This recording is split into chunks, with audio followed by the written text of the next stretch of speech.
Welcome to Authenticity Unleashed. I'm your host, Pam Rader.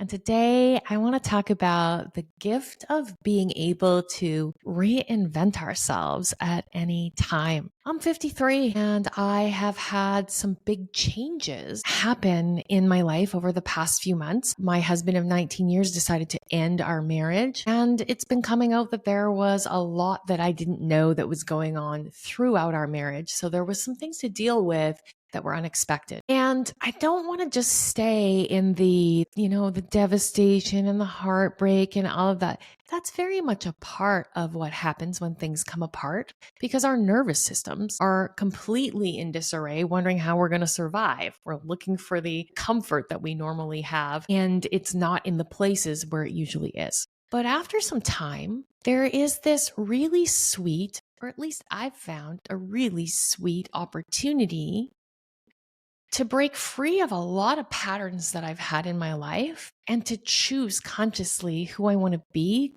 going into this next phase of my life. So reinventing myself hasn't been just about, what I do or what, the choices I make. It's like, who am I becoming? How do I consciously want to enter into this next phase of my life? Like, nothing went according to plan here. I had what I thought was a great marriage. It came apart, and there was disorientation. There was losing the version of a life that I thought I'd signed up for. There was a lack of trust. I thought, if I can't trust this person that I thought was my partner, and what else can I trust? I felt very sort of rocked by all of it. And then there's all the well-meaning advice. You need to heal, and you should, take your time and just love yourself and all of that, which is all lovely, but it's all external noise. Now, I had to first let go of the lens to see that I had looked at my marriage through a particular lens of how a marriage is, how it should be, how I should behave in that marriage. And what I realized was I'm really good at gratitude. I'm really good at being grateful for what I have. And that shifts my reticular activating system to show me more of what I should be grateful for. And I did that throughout my marriage. What the cost of that is, unfortunately, is there were many times where my inner knowing knew that something was off, and I overrode it so that everything would be nice. My ex-husband's a very nice person, and he treated me very well in many ways. And so it was easy to turn a blind eye to things that maybe should have been red flags. And I thought, I don't want to carry that trait forward into my future. I want to actually talk about the important things. I want to bring everything out on the table so that I'm living in truth. So I had to drop the lens that everything was a certain way and be willing to look at the truth of what it was. And something really extraordinary kind of showed up for me. I realized it's kind of all made up. I lived the life of the marriage that I thought I had, of the story that I told about the marriage, about the story I told about our love story. I lived that life. And then when it all came apart, I saw that there was many parts of that weren't actually true. They were a projection of my inner reality. So if it's all made up, can I make up anything I want? Heck yeah, I can. So once that lens got shattered, I actually didn't just see the loss, I saw potential. And that's the thing about pain. When you stop resisting it opens you up to see things in a new way. So with that potential, what did I want to do with it? What's available to me? Well, number one, learning to follow what aligns, not what makes sense. And that means having a little bit of grace for yourself. Because let me tell you, folks, when my life came apart, I realized I was flailing at a lot of adulting things. I went from having to look after my half of things to having to look after all the things. And I forgot to pick up the mail many times. I forgot to take the garbage out to the curb. I have missed certain things. I've not been very good at, one time I went out with a girlfriend and had too much wine and then realized I did not plan a ride home, and we had to get her 16-year-old to come and pick us up and drive me home, which was just an adulting fail. And I'm learning that it's going to be messy, and that's okay. But for me to follow what's aligned, I have to get out there in the world and explore and make mistakes and see things in new ways, and then discover, what does that feel like, and does that feel good for me? So the other thing I'm learning is that alignment's not always logical.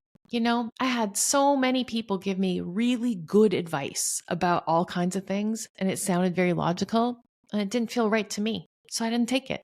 I'm learning to soften into my feminine. I have worked my ass off. I've had 2 jobs since I was 14 years old. I have constantly been in a state of doing and building and creating. And even though I've spent the last year leaning into my feminine a little bit, there was so much more room, and I am loving softening into my feminine energy. It's like not weakness. It's such a sweet power.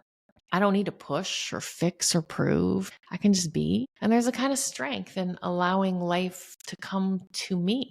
I've decided I'm not making any big decisions for another few months. I'm going to just lean in, relax, and see what happens. Another thing I've learned through this process of opening up is that, I've had to expand my capacity to take care of things. I got an acreage and we have a lot of lawn and there's a lot of weeds and a lot of stuff to be done. And I had to learn how to run machinery that I've never run before. And it was overwhelming at first to learn all those things. But as I do things over again, I expand my capacity, and what once seemed overwhelming doesn't seem overwhelming. Now, I've also learned that I don't always like to expand my capacity. I can be a little brat about it. I can be resistant to it, and that's okay too.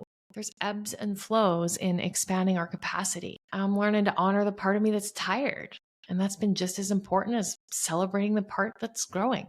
Now, I had a new friend suggest to me that I didn't need to worry about the weeds in the garden or the yard getting mowed on time, because that's just me trying to make everything look okay when it's not really okay. And it's really a way that I'm trying to make other people comfortable. And you know what? It's not always okay. It's not okay. My marriage came apart. My life looks different. I don't know if I'm going to have to sell my house. I have like all of these uncertain things around. So why am I trying to make the yard look good all the time? Like, who cares? Stop managing people's perceptions of me and let people see what's real. I don't owe anybody a version of myself that makes them more comfortable. And that's perhaps the biggest lesson in all of this. I don't owe anyone a version of me that makes them more comfortable.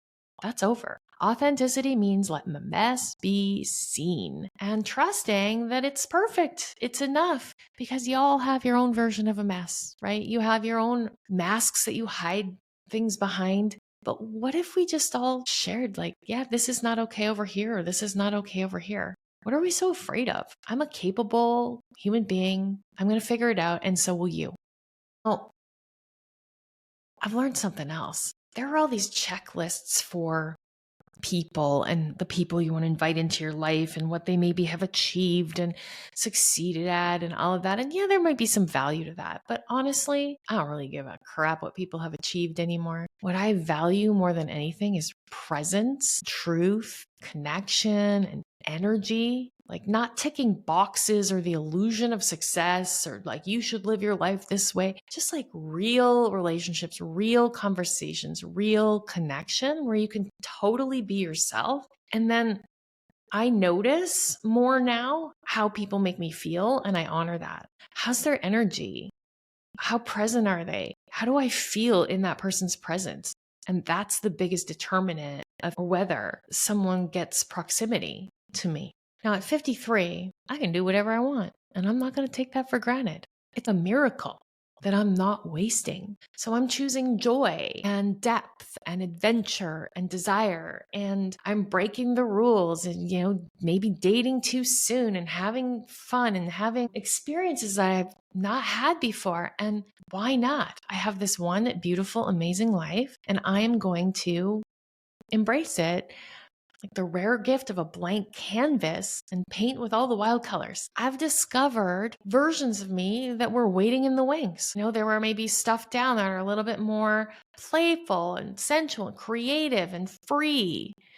And I'm excited to welcome those parts back home, to let them have expression. I'm reminded that reinvention isn't about becoming someone new. It's like coming home to the parts of you that were always there that maybe you pushed away or made small to make other people comfortable with you and your life. But is that really how you want to live your life? I'm grateful to have been shaken awake and to have this space and time to become, to welcome the best version of myself, to evolve into the next expression of me. And hopefully that is more and more and more aligned with like who I am at my core, at my center. And I remind you that reinvention is available to all of us at any age, but it requires that we look at where we're living by other people's rules and that we give up our concern for looking good, our concern for what other people think. We get for what other people think. We give up managing perceptions and we just step into living a life that feels aligned for us. Why don't we do that? Well, because we fear rejection. I got some news for you folks. I just had the biggest rejection in my life and I'm okay. And you'll be okay too. So if you want to live more authentically, more freely, ask yourself, where am I living by someone else's rules? And what would it look like to tune into what aligns instead of what just looks good from the outside? I'm excited that the second half of my life can be the most honest and creative and expansive chapter yet. And I wish the same for you. I hope this has given you some food for thought today. And I hope that you'll go out and do something that feels like brilliantly aligned for you and not give a crap what anybody else thinks about it. Until next time.